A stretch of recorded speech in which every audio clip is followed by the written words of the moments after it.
Hello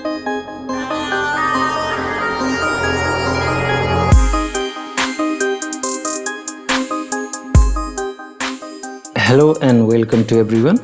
I am Deepak. Today in this video session we'll be learning about steps and procedures on how we can SSH or log in into the AWS ECS Fargate servers. So as you all may know that AWS ECS provides two launch types. The first one is ECS EC2 launch type and the second one is ECS Fargate launch types. So in the ECS EC2 launch type, when we use that launch type and create and build up our containers, in the background the EC2 instances are created and the containers of ours run into the EC2 instances. And in case of any debugging or in case of any configuration tweakings, we can just log in into the EC2 instances and perform our actions accordingly. And the second one is the AWS ECS Fargate servers, that are the serverless approach of running containers in the AWS side. So when we run our containers using the ECS Fargate servers or Fargate launch type, the containers run into the servers, but those servers are not visible to us. That simply means that those servers are not present at the AWS management console, so that we can just log in into them and perform the debugging and the configuration tweakings as per our requirement.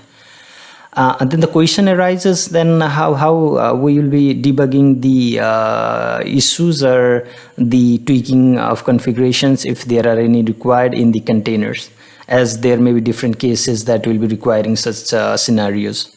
So yes, in this video we'll be looking into that use case only, and we'll be explaining and finding ways on how we can find a solution to it. So without wasting any further time, let's move ahead and find out the ways how can we SSH into the AWS ECS Fargate launch type servers. So before we move with the real-time demonstration, the first part is to have the prerequisites ready at our end. So the first requisite is the installation of the latest version of AWS CLI at our local PC. So for example, this is my PC, this is my Windows PC, and I need to install AWS CLI into it and configure it so that I can use or connect to the AWS services. So you can just go into the AWS documentations and find the AWS CLI download links and just install the AWS CLI. In Windows, it's pretty straightforward. So once the AWS CLI is installed, you can just open one of your favorite editors. So let me open my one, and if I type a command that is AWS -- version, you can find that the AWS CLI is installed at my end, and its version is 2.7.5. And make sure that your AWS CLI is of latest version while performing this SSHing procedure that I'm going to explain, because it requires the updated version of the CLI. So just keep that in mind. And once the AWS CLI is installed, the second prerequisite is to install Session Manager plugin for the AWS CLI. So you can go into this documentation. Let me open this one, and if you go inside this documentation, you can find multiple links, right? So you can find Session Manager plugin download for Windows, for Mac OS, for Linux, Ubuntu servers, and multiple other things. So one of my is Windows, and if I click on that, you can see that there are download links that I can download and into my local PCs, and I can move ahead. So you can use this one, and once the Session Manager plugin for the AWS CLI is installed, you can just use this command to verify if it's installed properly or not. So if I hit this command, you can see that my Session Manager plugin is installed. It's showing the output of its version. Okay, so our prerequisite 1 and 2 are completed, and the third most important one is to have IAM role for task definitions and for the AWS configuration of our local PC. So we'll be further looking into that in demo, and what IAM roles to create, what policies to include in them, Okay, so these are the prerequisites that you need to be very careful about, because if there is any sort of mistakes, then the demonstration or the further SSHing part will just create a problem. So just keep in mind to make these things look pretty good. Okay, so let's move to the demonstration.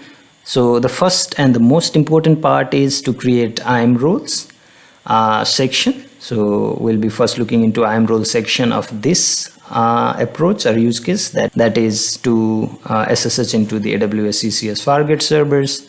So let's create IAM user with appropriate policy to configure our local PC from where we'll be SSHing into the Fargate server.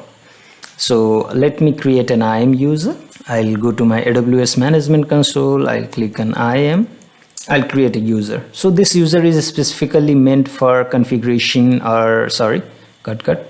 This user is meant for configuring my local PC so that my local PC can communicate with the AWS services. So for that, we need to provide specific policies for the communication purpose. So let me create a user. Let me give it a name, demo. I'll be using the SS keys programmatic SS, as we'll be needing the SS key ID and the secret SS key for the configuration and the communication purpose. So I'll click on next, and I'll have to create a policy because we haven't created a policy yet. But let's click on policy here. If we scroll down in features, you'll find policies. We need to create a policy for our AWS IAM user that we'll be using. So if I go to my documentation, it says that the user must have this policy. That says that it should have the policy with the allow effect, and the actions are to execute ECS related commands, ECS describe tasks, and ECS update services tasks. So we'll copy this one, as it's in the JSON format. We'll copy this and we'll create a policy.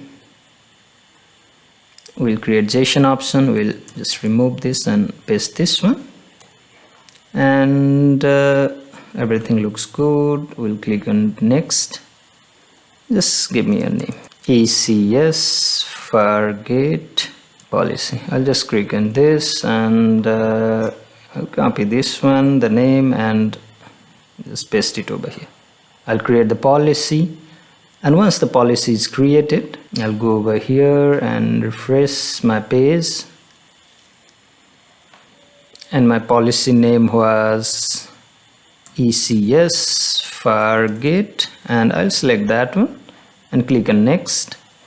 So I'll be leaving the tags option as optional over here. Click on next and click on create user, and our user is created. We'll download the CSV that contains the SS key ID and the secret SS key ID that we'll be further needing in while configuring our local PC. Yes, so we have created an IAM user with appropriate policy for the configuration of our local PC, and we have done it. We have downloaded the keys.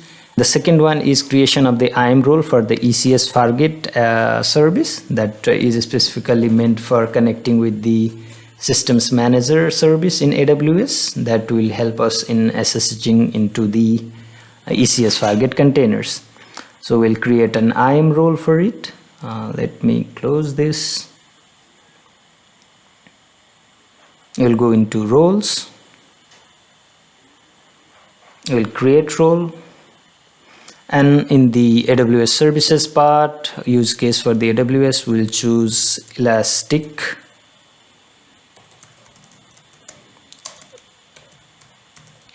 Container Service. We'll choose Elastic Container Service, and the use case would be Elastic Container Service tasks that allows ECS tasks to call AWS services on your behalf.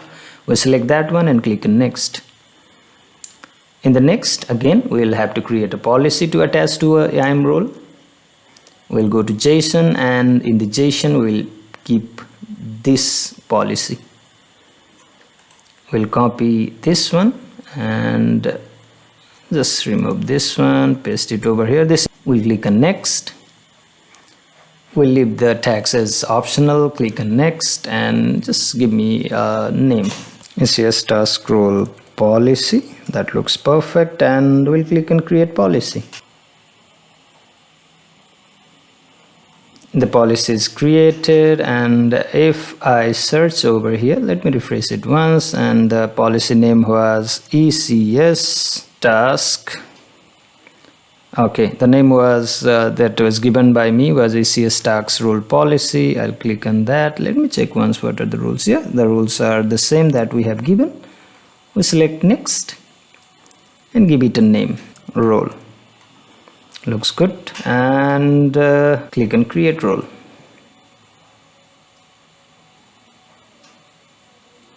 Yeah, the role has been created, and yes, we have completed our prerequisite for the IAM role, that is creation of the IAM user with appropriate policy and creation of the IAM role for the attachment to the ECS service so that it can communicate internally with other AWS services for the SSHing process. Everything looks perfect till now. Yeah. Now the second part is, the next further step is to create AWS ECS Fargate container.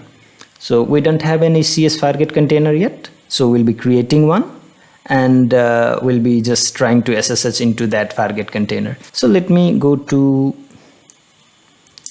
ECS, that is Elastic Container Service. I'll open that. Let me close these tabs related to IAM.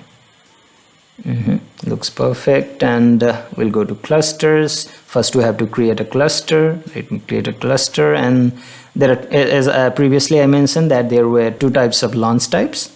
So the first one is related to Fargate, that says for use with either Fargate or external instance capacity. One is EC2 related, so we'll be choosing the Fargate. Click on next, give it a name, demo Fargate cluster, and we'll leave other as default. Let me create one. Our cluster has been created. Now we will go and create task definitions. The task definition, simply you can understand it as the Docker Compose file that we use while creating the Dockers or Docker images, or we try to just combine multiple containers into a Docker Compose file and run. So the similar way the task definition works. So we'll create a task definition. The type will be Fargate. We'll click on next. Our task definition will be demo Fargate underscore td, that is task definition. Yes, now here is the part where the task role needs to be associated. So before we have created, if we go over here, this is the IAM role that we have created, that is for the ECS Fargate. So this IAM role needs to be attached over here. We just select that one, and we can see that the task role is present over here. So this is the IAM role that needs to be attached to the Fargate task definition that contains the containers on which we need to just SSH. So every time you want to SSH into a specific container or a specific Fargate server, then every time you have to just attach this IAM role to that task definition. Without attaching that task role in the specific task definition, you won't be able to SSH into it. So just keep that in mind. So I'll be selecting the task role over here. The network port will be the same one. The operating system, let me choose for Linux. And the task execution role, this is by default created. And for the memory, I'll choose the minimum one, and I'll add a container. So for the container, I'll use httpd. So I'll be installing httpd image. Let me choose the latest one. Let me define the hard limit as 400 MB and the sub limit as 300 MB, and the port is 80. Leaving other options for now, and we'll click on add. So we'll be further looking into the container stubs and the other options in other specific videos. So we'll click on create, and you can see our task definition has been created. Once our task definition is created, we'll go to clusters. We'll click on our cluster, and in tasks, if we go and see, there are no tasks running. So for running our tasks, the best option is to click on services, create a service. The service is for the Fargate. The operating system is Linux. The family is demo Fargate TD. That is the task definition that we have currently created. The revision is 1. Platform version latest. Let's give it a service name. The service name can be demo Fargate SSH. Demo Fargate SSH service. Number of tasks, we'll give it 1. And we'll leave other options as default and click on next. We'll be choosing a custom VPC. You can choose the default one also. For now, I'll be choosing our custom VPC. I'll be choosing the public subnets because I want a public IP for it. And enabled, yeah, we want auto assign public IP enabled, and we'll click on next. We don't want auto scaling, we neither want load balancer for now. We'll click on next step and we'll click on create service. And once the service is created, the containers that we have provisioned while creating the task definition will just come into play and just run in the background. That is in the serverless mode of the Fargate. We click on view services. Immediately you can see a task has a last status of provisioning and the desired status is running. So if you keep on refreshing it within few seconds only, that is within few I may say milliseconds only, the largest status has changed to running. And if I click on this task and grab the public IP, as I have chosen the public subnets for it. So if we go to 3.95.11.299 and it shows that it shows a message that says it works, that simply means that our HTTPD container has been properly working and is working on the Fargate launch type. So if we go over here and we can see that we don't have any sort of EC2 instances available at our end in North Virginia region, because AWS ECS Fargate is a serverless approach of running the containers that is managed by AWS. So it's in case of debugging or in case of making specific changes in the containers, the only option is to SSH into them and just debug things. So in case of EC2 instances, you can see in North Virginia region there are no instances running. But as it's the serverless approach, in background there are servers running. Now the case or the tweaking or the use case or the scenario that may come into play is that let's say one of our managers or one of our IT managers gave us a work that just change this it works into something specific or something custom, and that is changing it from it works to it works nicely. So how we'll be doing that? So the only option for us to do that is to log in into the server or log in into the container and just reaching out to a specific location where this file is hosted or where this file is written and make the specific changes. So let's move ahead and perform the things perform the further steps on how we can make these changes by SSHing into the ECS Fargate servers.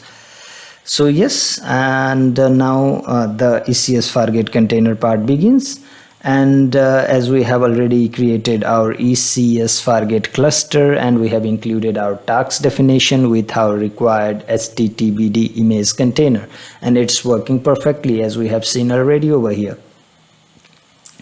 Okay, now the task assigned, yes, the task is not that much of complex.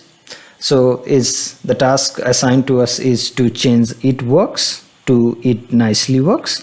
So for that we'll be just SSHing into the AWS ECS Fargate servers. But how should we be doing that? Let's move ahead. So first of all, we'll be enabling the ECS EXEC service that is similar to the Docker EXEC service that is used for the debugging and other specific purposes, or also we can say that is used for SSHing into the Docker containers or ECS containers. So for that we can use the enable -execute -command flag with the AWS CLI commands related to ECS. That can be the create service, update service, start tasks, or run tasks. So let's grab the command. So this is the command that we'll be needing, but as I have mentioned before, first we need to configure our AWS CLI that we have installed on local machine, so that our local machine can communicate with the AWS ECS services. So for that, we'll open the file that we have downloaded before. The file is, let me refresh it once. Yeah, this one. So this one was the user that we have created. The user is demo ECS Fargate user. We don't have the password because we haven't chosen the password for. We have the SS key ID and we have the secret SS key ID. So for that, we'll be going to this one and we'll be clicking on AWS configure. For the configuration of our local PC, we'll click on enter. It will ask for the SS key ID. We'll be copying the SS key ID, pasting that over here. We'll be asked for the SS key secret key. We'll be copying that one too and pasting it over here, and we'll be choosing the region. So the region that we are performing our actions are in North Virginia region, so we'll be selecting that one only. So we'll choose the default region name that is already US East 1, that is North Virginia. We'll click on the default output format. We'll choose that one also as default. Click on enter and we'll clear our screen, and our local PC Windows machine of mine is ready to communicate with the AWS ECS service. And we'll copy this command, that is the first command that is used for enabling the ECS EXEC service. We'll firstly copy that into our notepad so that we can make specific changes to it. So we'll copy that into notepad and we can say that it says AWS ECS update service. So as you can see over here that it says you can use this enabling ECS EXE service flag with multiple AWS CLI commands. So as I have already created a task definition and it's running, so it's running through a service. So if I go to clusters and if I go to my cluster, and in this service I can see that the service name is this one and the desired task is 1 and the running task is also 1, and our task is running in the background. So as our service is already running, so we don't need to run the create service or start task or run task. We can use the update service option. So for that we'll be using the update service CLI command, and we'll be updating the required information asked in this CLI command accordingly. So yes, we'll go one by one. AWS ECS update service and the cluster, and we need to push the cluster name. So what is our cluster name? Let me go to ECS and grab that one, go to clusters, and this is my cluster name. I'll copy this one and go to my notepad and replace this with my cluster name. Second one is the task definition, and for that we need to give the task definition name. Let me go to ECS once again, go to task definitions, click on the task definition, and this is my task definition name. I'll copy this one, I'll go to the notepad, I'll just make the changes accordingly. And enable execute command, that is the flag that is used for enabling the AWS Fargate ECS EXEC command or service. Second one is replacing the service name. The service name of ours is, let me find that one, go to clusters, and this is the service name. I'll copy this one and yeah, I'll paste it over here, and the desired count is 1. Everything looks perfect. I'll copy all of these and hit it into my respective terminal and click on enter. Yeah, once you click on enter, you will receive an output similar to this, and once you see an output similar to this, that simply means that the command or the command that we have hit has successfully been executed. And if it wouldn't have been successfully executed, most probably it would have been given specific outputs or specific error messages. Finding that, you can just move ahead and debug things. So everything is working at our end. And as we have enabled our ECS EXCC service for Fargate, now the second approach is to verify if this is really enabled or not, because we need to check before we can move ahead with the further step. So for that, we'll be using this command. We'll copy this one, and again we'll use the notepad to avoid mistakes. So the command is describe tasks. That will be describing the task so that we can know that enable execute command flag is enabled or not. So for that, we'll need to give the cluster name. So the cluster name is here already that we have copied. We'll copy that one and replace this one that. And the tasks and the task ID. So we'll be copying the task ID by going to AWS ECS. We'll go to tasks, and this is the task ID. We'll copy this one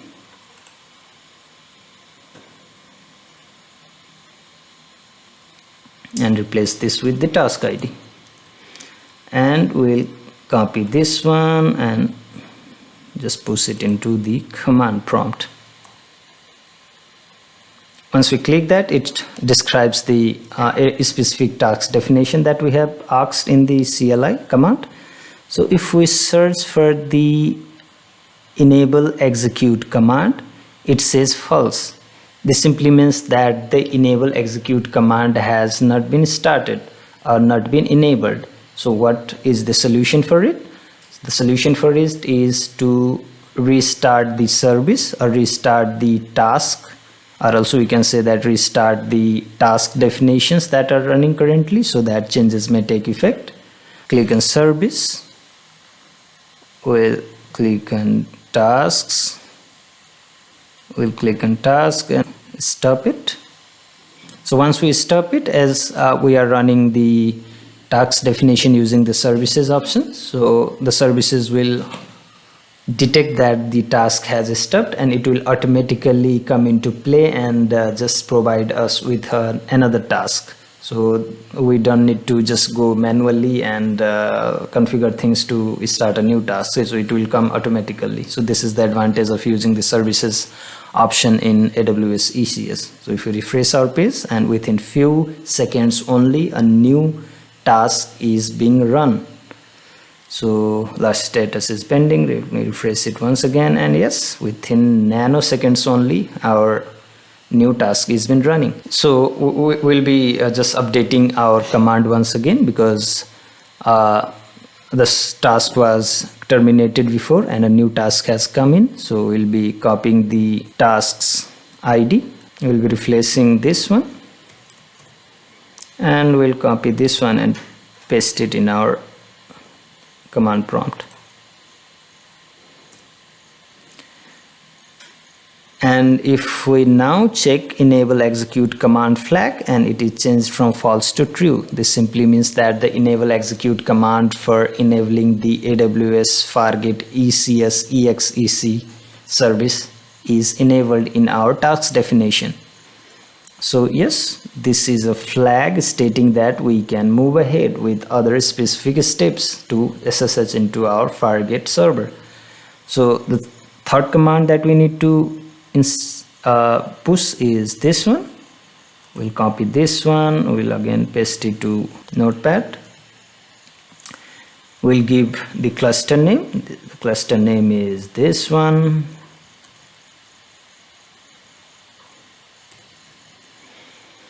The task ID, so this is the task ID. The container name of ours is, let me find that one. So I'll go to task definition, because container resides into task definitions. I'll go inside it, and if I go below of it, yeah, we'll find the container name over here. The container name is HTTPD. I'll copy that one and I'll paste it over here. And interactive command, everything looks perfect. I'll copy this one and I'll open a PowerShell. because it's the recommended way of SSHing from the Windows machine using the PowerShell. I'll open that one and I'll just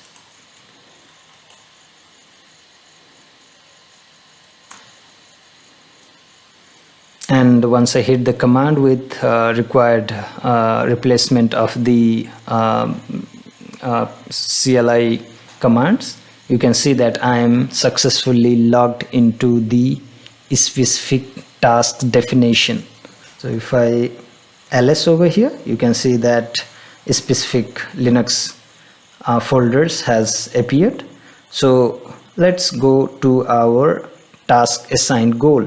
So if I go over here and if I scroll up, the task assigned was to change the default page of HTTP with custom words, that is from it works to it works nicely. So if I go over here and as the IP had changed, I'll grab the new IP because we have before terminated our ECS task. I'll go to clusters, I'll go to tasks, I'll grab a new IP and I'll go to that, and it currently also displays the default HTTPD page that says it works. So we need to change this to it works perfectly or something defined or something that was assigned to us to do the task. So for that we'll go to over here and we'll choose the default path where the it works HTTPD default page resides. We'll go over here, we'll clear our screen, we'll paste the path, and if I ls over here and cat index.html, you can see that this is the default page, that is it works, that is displaying in our browser. So we need to change it to it works, it nicely works. Yeah, so we'll just use this command to replace that with this one. So for before that we'll simply remove this one. So we'll type the command rm index.html. Yeah, for the file has gone. So I'll paste it over here. So it will simply create a file named index.html and it will push this amount of data inside it. I click on enter, and if I ls, we can see the index.html file has been created. If I cat it, yeah, it says it works nicely. Now if I go over here and refresh my page, yeah, it says that it works nicely. So the default page has changed and our task assigned has been completed successfully. And yeah, this is pretty much awesome. We have completed our task assigned and we have also learned how we can SSH or login into the AWS ECS Fargate servers or tasks, or also we can say containers. So this approach can be used for the purpose of debugging or for the purpose of making specific configuration changes or changes in the contents that are hosted in the ECS containers that we have seen in this demonstration also.